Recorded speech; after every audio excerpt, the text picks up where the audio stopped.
President-elect Donald Trump raised the prospect of a new global arms race on Thursday after he suggested on Twitter that he would increase the size of the U.S. nuclear arsenal. Trump's tweet read, quote, "The United States must greatly strengthen and expand its nuclear capability until such time as the world comes to its senses regarding nukes." Trump's tweet came on the same day Russian President Vladimir Putin said his country needed to, quote, "strengthen the military potential of strategic nuclear forces." According to the International Campaign to Abolish Nuclear Weapons, about 93% of all nuclear warheads are already owned by Russia and the United States, which together have about 14,000 warheads stockpiled. This morning, MSNBC host Mika Brzezinski said she spoke briefly to the president-elect on the phone during a commercial break and asked him about his nuclear weapons comments. Brzezinski recounted Trump's response during a conversation with her co-host Joe Scarborough. Mika asked the president-elect, while we had the opportunity, what his position was on trying to clarify the tweet yesterday regarding the nuclear arsenal, and the president-elect told you what? Let it be an arms race. We will outmatch them at every pass. And outlast them all. And outlast them all. And yes, Joe Scarborough and Mika Brzezinski were sitting in their pajamas in front of a fire as they spoke. They had just spoken with Sean Spicer, Trump's spokesperson, and when Trump called him on the phone at break, that's when he spoke to Mika Brzezinski on the phone, and she relayed that conversation after. Joining us now is Annie Leonard, Executive Director of Greenpeace USA. A new nuclear arms race, Annie? Can you talk about the significance of this? You know, Amy, it is absolutely frightening. Every day Trump says something that makes us worried, but this may be the most terrifying yet. A nuclear arms race is the last thing that the world needs. I think about climate change. I think about economic inequality. I think about all of these major threats that we're facing as a country and as a world. Why would we add on top of that a totally manufactured, unnecessary threat?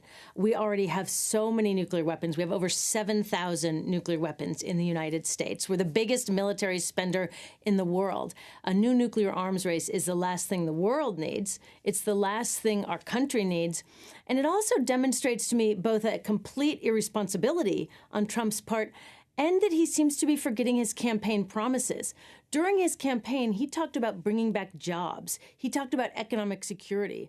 The way that you bring back jobs and promote economic security is investing the trillions and trillions of dollars now being wasted on nuclear energy into a clean energy economy. That is how you get real security, not by wasting trillions of dollars on more nuclear weapons that is just going to increase insecurity and fear in our country and globally.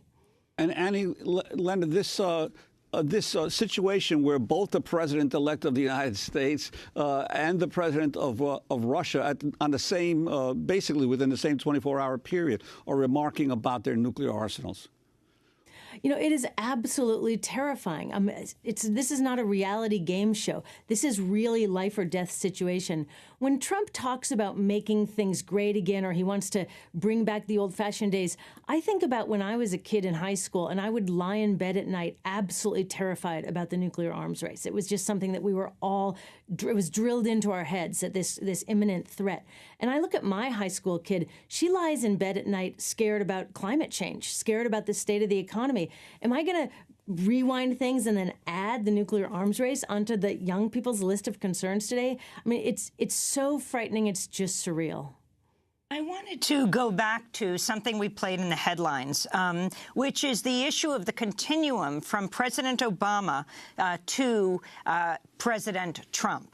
Despite Obama's call for an end to nuclear weapons, his administration has been quietly upgrading the nuclear arsenal as part of a massive effort that'll cost up to I believe, $1 trillion over 3 decades. And this is something that Kellyanne Conway raised on MSNBC's Rachel Maddow on Thursday, the former campaign manager who has just been named as part of the communications team of President Trump. Let's go to that comment of Kellyanne Conway pointing to President Obama's nuclear plans. was groundbreaking in this regard. It seems that President Obama himself has called for an upgrade in our capabilities. I've read in one or two articles up to $1 trillion is the price tag. So we all, President Obama, President-elect Trump, everyone shares the same, I think, core value in their first duty is to try to keep us all safe. And we know it's a dangerous world, and that includes nuclear weapons. So there you have Kellyanne Conway defending Trump, saying he's not changing things that much. We have done many shows on Obama's $1 trillion nuclear plan. What about this, Annie Leonard? Well, just because one president made a mistake certainly doesn't give license to another president to make a mistake. Greenpeace and many of our allies, we fought against President Obama's military spending, and we will fight against President Trump's military spending. And I just want to correct, Kellyanne Conway has been named counselor to the president.